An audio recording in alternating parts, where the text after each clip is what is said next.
Hey guys, welcome back to the channel. It's been a while since I've done much sort of flying at the field. Obviously, as a lot of you guys know, a lot of you guys are here because of the aviation. A lot of you will notice recently I've took to uploading a few fishing videos, nature videos on the shorts, because as of the moment, with between several hobbies, I can only afford to do sort of one hobby at the moment with increases in prices and everything.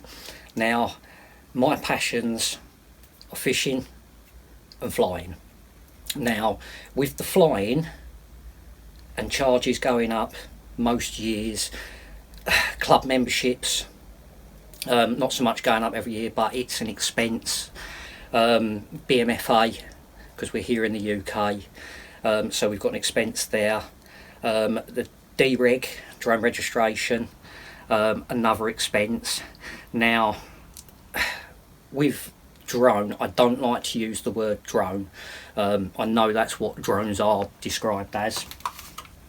I've always preferred to call them quadcopters because I feel that drone strikes fear into people when you say the word drone, and instantly something like this becomes scary when you talk about it. Now, just in reply to Bruce Simpson, XJet on YouTube, so it's just a simple XJet, type that in, go and search for Bruce's videos. Bruce has dealt a lot with a lot of the rulings and explaining to us, you know, what they would impose. And, you know, there's a situation at the moment that's arisen in regards to remote ID. So now, even though we're having to do a DREG for the models and also register the models with an ID number, now it looks like FAA and CAA are looking at introducing remote ID, which basically, to my understanding, is like a transponder module. The transponder module will be like a type SkyRC GPS module. Now, a lot of the models we fly are finely balanced. Adding any form of exterior or interior parts to the model can put a model out of balance. Now, it's not so much that, it's the fact of, will we pay a subscription fee for remote ID? Who will be watching remote ID? Now, I have an app on my phone that I can point in the sky when I see an airliner, and the phone will give me a picture of the airliner, where it's flying from, where it's flying to, its arrival times, its departure times. So basically, a remote ID, I can point the phone at a club at somebody's aircraft and it would give me their details.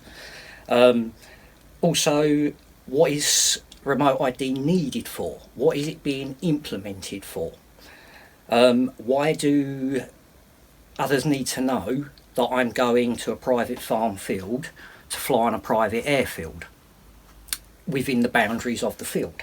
Now, it's mainly the quadcopter guys that are going to be, well, we're all going to be affected, but I know with obviously the quadcopters, a lot of guys race these and they're just over 250 grams, that sort of thing. Now, anything under 250 I believe is not included, so anything over 250 would be included.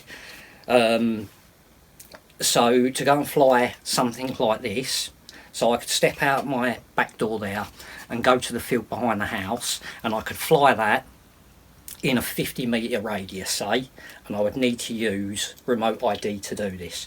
Now, once that's implemented, because it's classed as a drone, now it's a UAV, an unmanned aerial vehicle, and so remote ID would start to be put into, obviously, our aircraft. Different from a drone, quadcopter.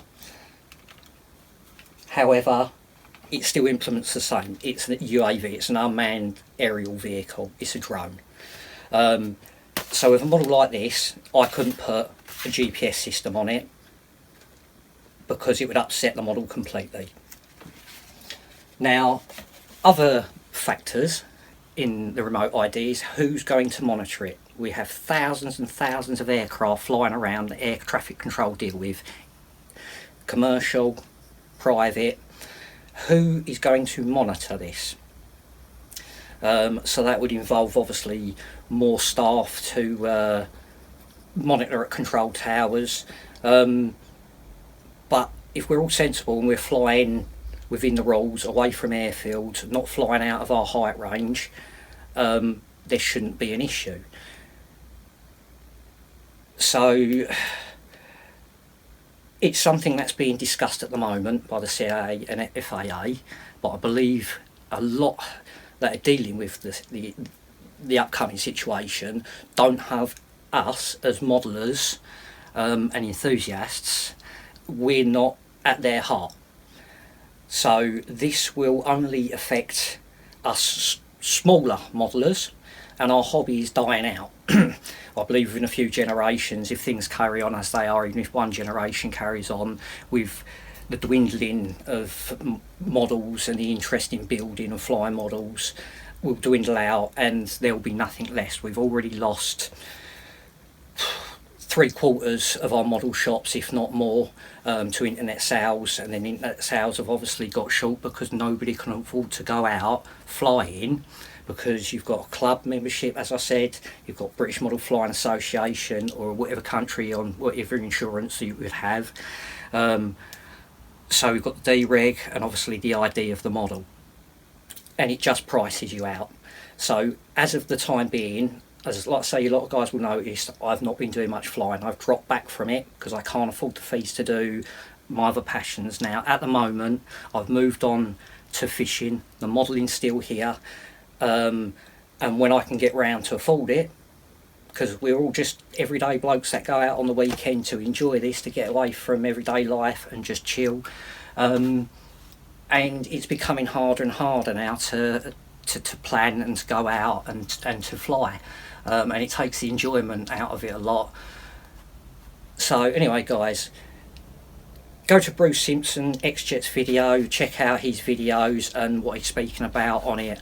Type remote ID into YouTube. See everybody else's views on it in the community, and if you are in this community, please help step up. I've dropped out of the community for a while. I've not left it, I've just dropped out for a while. But when something arises like this and the community steps up, it only takes us 10 minutes to step up, to put our view across. Now, another issue with remote ID could be used for nefarious reasons. Now, a few years back, quite a few years back, an international airfield in this country was shut down for several days. Hundreds, probably thousands of flights cancelled.